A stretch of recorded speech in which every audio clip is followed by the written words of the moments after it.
किसी भी board student के लिए अनसीन पैसेज को सॉल्व करना यानी किसी पहाड़ को चढ़ना।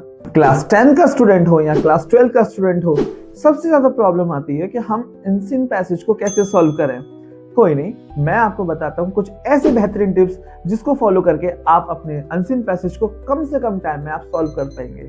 सबसे पहले एक छोटा सा सजेशन आप जरूर मानिएगा कि रीडिंग पोर्शन की प्रैक्टिस आप लोग जरूर कीजिए। बिना प्रैक्टिस के रीडिंग पोर्शन में कुछ होने वाला नहीं है। तो आपको चाहिए कि आप कम से कम 5 या 6 सैंपल पेपर जरूर सॉल्व करें। अब बात करते हैं इसके कुछ टिप्स के बारे में।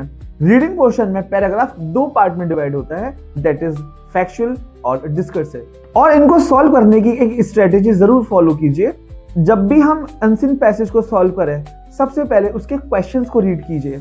एक एक क्वेश्चन को ध्यान से पढ़ने के बाद उसके की पॉइंट्स और की फ्रेजेस को अंडरमार्क कीजिए और इसके बाद आप पैराग्राफ को पढ़ना शुरू कीजिए, जिससे एक एक करके सारे आंसर्स मिलते चले जाएं। पैराग्राफ को पढ़ने से पहले उसके क्वेश्चंस पढ़ने का एक पॉजिटिव रिजल्ट जरूर ये निकलेगा कि जो हमने कीवर्ड और की फ्रेजेस मार्क किए थे उससे रिलेटेबल हमें आंसर्स मिलते चले जाएंगे। Okay, let me tell you one thing.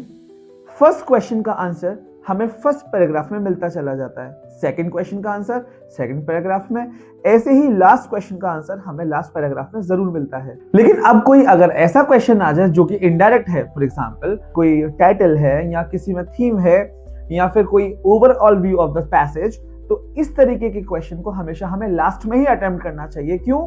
क्योंकि जब हम सारे क्वेश्चंस को अटेम्प्ट कर लेते हैं तो overall view of the passage already निकल के आ जाता है। So this would be the best way. Thank you so much. Wishing you all the very best.